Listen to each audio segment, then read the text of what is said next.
Hello everyone, I am Alka and welcome to my YouTube channel Alka's corner. So guys, आज हम क्या करेंगे? आज हम हिंदी की वर्कशीट 16 करेंगे। ठीक है, कौन सी क्लास की है? 6। तो कौन सी क्लास के लिए है? क्लास 6 के लिए।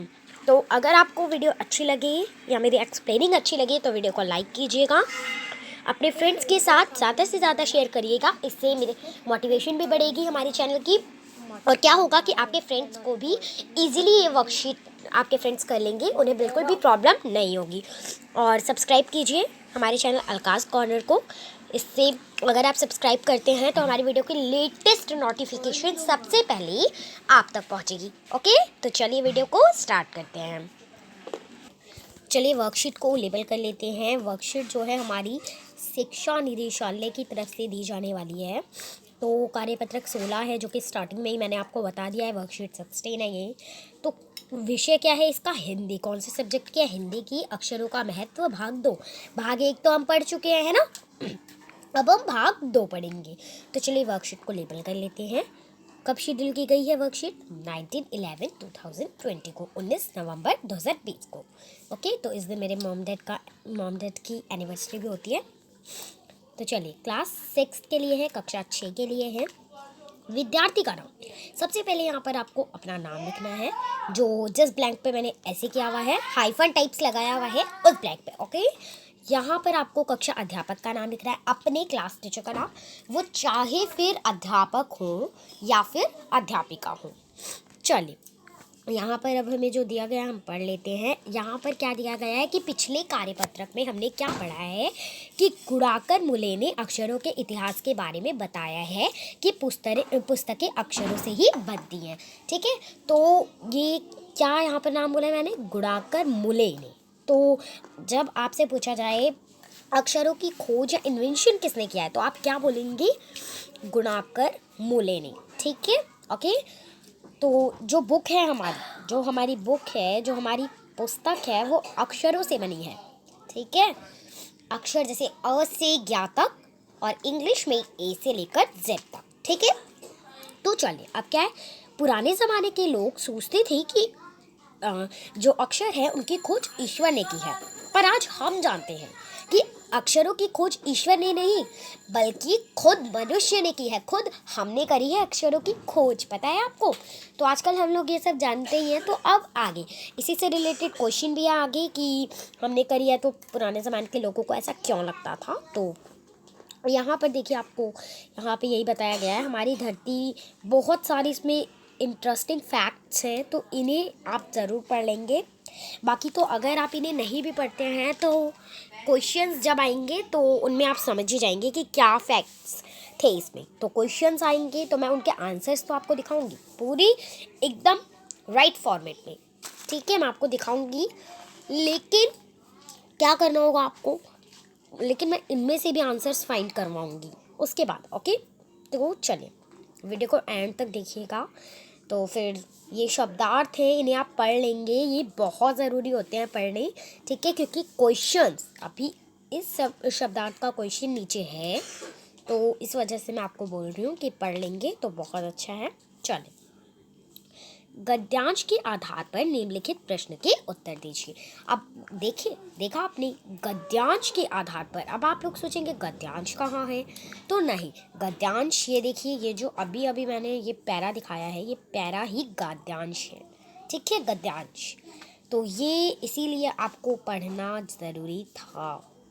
तो इसमें बस यही बताया कि अक्षरों की खोज कैसे हुई, किसने करी, और लोगों को क्या लगता था पहले की। तो चलिए, अब फर्स्ट क्वेश्चन क्या है? अक्षरों के ज्ञान से पहले मनुष्य अपनी बात को दूर दराज के इलाकों में पहुंचाने के लिए किन किन माध्यमों का सहारा लेता था? ठीक है, चलिए इसका आंसर देख लेते हैं। तो चलिए, जैसा कि मैंने अभी अभी क्वेश्चन पढ़ा है कि अक्षरों की ज्ञान से पहले मनुष्य मतलब अपनी बातों को दूर दराज के इलाकों में, बहुत दूर तक, जैसे अभी यहाँ से मुंबई तक या फिर और कहीं तक, इलाहाबाद में है हमारा जो प्रॉपर जो सिटी है वो, तो प्रयागराज आप ये भी बोल सकते हैं, हाउस है वहाँ पर। तो किन किन माध्यमों का सहारा लेता था मनुष्य? मतलब हम लोग तो नहीं लेते, हम लोग तो अभी क्या करते हैं, हम लोग अपनी बातों को शब्द से बोलते हैं। अभी मैं आपसे शब्द से ही बातें कर रही हूँ ना, तो इस तरह से लोग पहले नहीं किया करते थे, क्योंकि उनके पास शब्द थे ही नहीं बोलने के लिए, कुछ था ही नहीं, वो बोलते क्या, तो किस तरह से वो यूज़ करते थे, चलिए देखते हैं क्या है इसका आंसर। अक्षरों के ज्ञान से पहले मनुष्य अपनी बात को दूर दराज के इलाकों तक पहुंचाने के लिए चित्रों का सहारा लेता था। बाद में कई भागों में जो संकेतों के माध्यम से वो अपने संदेशों को, बातों को दूर दराज के इलाकों तक पहुंचाता था। ये इसमें मिस्टेक्स हैं, तो ये देखिए, ये आप लोग नहीं देखेंगे, मिस्टेक्स हैं ये। ओके, तो भावों कि यहाँ पर ये भावों हैं, मिस्टेक्स हो जाती हैं, तो ये जो अभी अभी मैंने किया वो भावों हैं। अब मैं ठीक है, तो टाइप करने में बहुत सारी मिस्टेक्स हो जाती हैं, तो चलिए अब आगे देखते हैं। तो मतलब कि मनुष्य ड्राइंग से अपनी जो मनुष्य जो है मतलब कि उन अपने भावों को प्रकट करने के लिए चित्रों का प्रयोग करते थे। आपने बहुत सारे पुराने चित्र देखे होंगे, अभी भी हम आपको दिखाते हैं। भीमबेटका का नाम आप लोगों ने सुना होगा ना, तो जैसा कि मैंने अभी अभी आपको बताया, भीमबेटका का नाम आप लोगों को अभी मैंने बताया था, तो ये भीमबेटका केव की ही ड्राइंग है, ये आर्ट है। इसे हम शैल चित्र बोलते हैं। क्या बोलते हैं? शैल चित्र। शैल चित्र बोलते हैं हम इसे। ओके, तो जैसा कि मतलब कि ये जो मेथड है जिससे लोग अपने भावों को एक्सप्रेस करते थे, व्यक्त करते थे चित्रों के माध्यम से, उस चित्र को हम बोलते हैं शैल चित्र, जो कि भीमबेटका गुफा में है। ओके, तो यहाँ पर अगर आप ध्यान से इसे देखेंगे तो मुझे जो लग रहा है शायद वो ही आपको भी लग रहा हो। मुझे ऐसा लग रहा है कि यहाँ पे जो लोग हैं वो क्या दर्शाना चाह रहे हैं कि युद्ध छिड़ रहा है। आप देखेंगे जैसे कि ये राजा है, देखिए मैं अच्छे से जैसे blue colour, yes blue in colour, देखिए आप लोग देखेंगे दिस इज किंग, ये इन लोगों का राजा हो सकता है, बिल्कुल हो सकता है ना। और ये क्या है? ये प्रजा है पूरी, तो बता रहे हैं कि ये युद्ध छिड़ गया है। ठीक है, तो ये बताना चाहते हैं लोगों को कि युद्ध छिड़ गया है। इसके माध्यम से लोग जब समझ जाएंगे तो क्या होगा कि वो युद्ध के लिए क्या हो जाएंगे? तैयार हो जाएंगे, अपनी कमर को कस लेंगे। ओके, ये मुहावरा सुना ही होगा आप लोगों ने। तो चलिए अब आगे बढ़ते हैं। पिछली जो कार्यपत्रक थी, वर्कशीट नंबर हमारी 15 जो थी अभी हिंदी की ही, उसमें आप लोगों ने देखा था जो ट्रायंगल के अंदर एक लड़का सा बना था, या कोई इंसान आप बोल सकते हैं बना था, वो जैसे दौड़ रहा था, तो हम लोगों ने बच्चे खेल रहे हैं उसमें आई थिंक लिखा था। तो अब चलिए आगे देखते हैं। तो हमने फर्स्ट क्वेश्चन का आंसर कंप्लीट कर लिया है। अब बारी है हमारे सेकंड क्वेश्चन की। तो पुराने ज़माने के लोग ये क्यों सोचते थे कि अक्षर और भाषा की खोज ईश्वर ने की थी? अपने मित्र या भाई बहन से बातचीत करके लिखे। तो ये तो सिंपल सा क्वेश्चन है, मित्र या भाई बहन से आपको पूछने की कोई ज़रूरत ही नहीं है, सिंपल सा क्वेश्चन है ये, है ना। तो ये आप अपने चैप्टर में से देखकर भी इस क्वेश्चन को फाइंड आउट कर सकते हैं, लेकिन अभी तो मैं आपको आंसर दिखा रही हूँ। तो चलिए देखते हैं उत्तर क्या है इसका आंसर। पुराने ज़माने के लोगों की भगवान में जो है, ईश्वर में बहुत ही आस्था थी, और फिर आस्था जब थी तो वो मानते थे कि ईश्वर ही सबसे ज़्यादा शक्तिशाली और बुद्धिमान होते हैं। मनुष्य इतना शक्तिशाली और बुद्धिमान नहीं हो सकता कि वो अक्षरों की खोज कर ले, अक्षरों और भाषा की खोज करे। ठीक है, तो चलिए अब आगे देखते हैं हमारा थर्ड क्वेश्चन क्या है। तो उन्हें ऐसा लगता था ना, लेकिन आपको तो नहीं लगता? आजकल तो हम सब पढ़े लिखे लोग हैं, तो हमें तो साफ पता है कि आप लिटरेटेड हैं, एजुकेटेड हैं, तो हमें तो साफ साफ पता है कि किसने खोज की है अक्षर की। तो हमने पढ़ा है गुणाकार मूल्य ने खोज की है ना, अक्षरों की। तो चलें अभी अभी हमने Gunakar Mule has found the alphabets of Hindi. So मतलब कि गुणाकर मुले ने हिंदी के अक्षरों की खोज करी है, ठीक है। और भाषा, जो हम भाषा बोलते हैं, चीनी भाषा, हिंदी भाषा, इन सब की खोज भी उन्होंने करी है। तो चलिए अब क्या है, आगे देख लेते हैं। सोचकर लिखिए क्या होता अगर हमारे पास अक्षर ही ना होते। तो इसका नेट पे, अभी आप लोग मेरी भी वर्कशीट अगर देखेंगे तो नेट पे ही देख रहे होंगे, बट कई बार होता है कि आप लोग सोचते हैं कि अरे कितना बड़ा आंसर है, हमें तो शॉर्ट आंसर चाहिए। तो इससे शॉर्ट आंसर नहीं है, सबसे शॉर्ट आंसर मैंने आप लोगों के लिए लिखा है, ठीक है।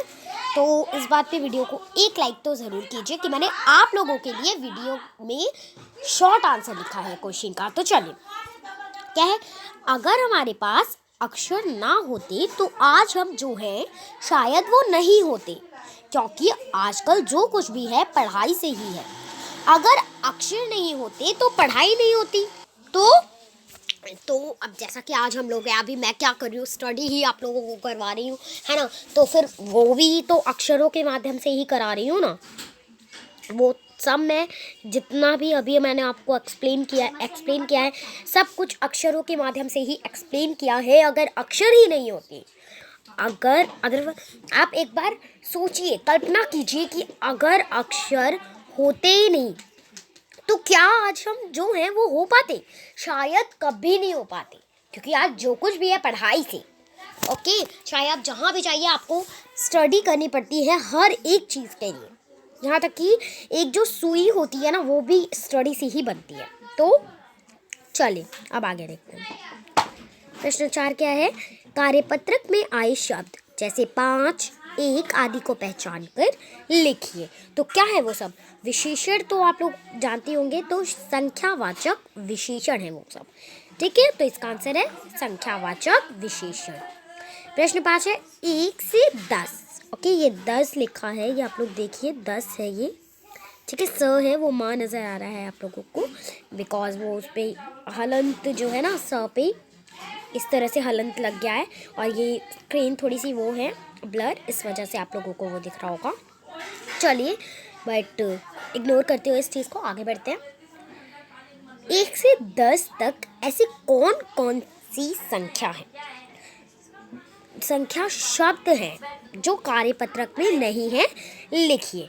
तो सबसे पहले इसका जो आंसर है उसको क्या करना है, मैं हिडन कर रही हूँ, हाइड कर दे रही हूँ मैं आंसर को। आप लोगों ने आई थिंक अब तक देख लिया होगा, बट फिर भी आंसर को हाइड कर देते हैं, कोई प्रॉब्लम नहीं है मुझे, ओके। तो चलिए सबसे पहले मैं क्या करती हूँ, देखिए क्या क्वेश्चन था 1 से 10 तक, तो कौन कौन से अभी आए हैं यहाँ पर।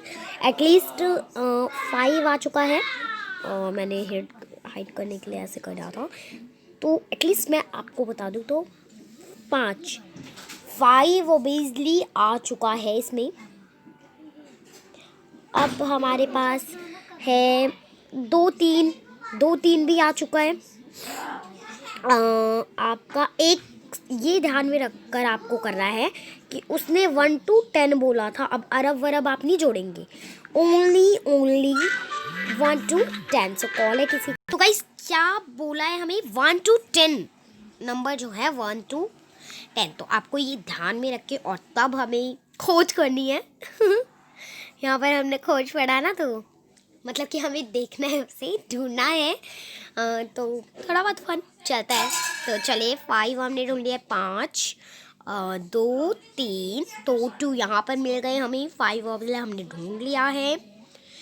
एंड और आप देखेंगे चहू, दिस इज चहू। तो अब आप कहेंगे कि मैं तो पागल हूँ एकदम से कि चहू बोल रही हूँ, बताइए हमें तो गिनतियाँ ढूंढने की, ऐसी कोई बात नहीं है। चहू is a counting, is a number.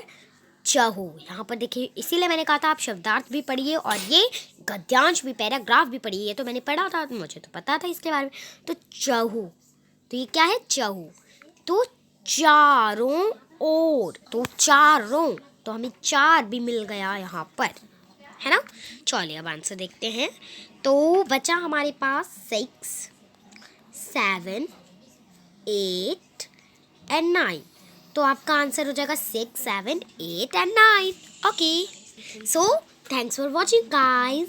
पर अगर आपको वीडियो अच्छी लगी हो तो वीडियो को लाइक करना तो बिल्कुल भी मत भूलिएगा, और मुझे कमेंट करके ज़रूर बताइएगा कि आपको मेरी वीडियो कैसी लगी। ओके, एंड मेरी वीडियो को ज़्यादा से ज़्यादा अपने फ्रेंड्स के साथ शेयर कीजिएगा। इससे हमारी मोटिवेशन तो बढ़ेगी, साथ में आपके फ्रेंड्स की थोड़ी सी हेल्प हो जाएगी और आपकी तारीफ़ भी हो जाएगी, है ना।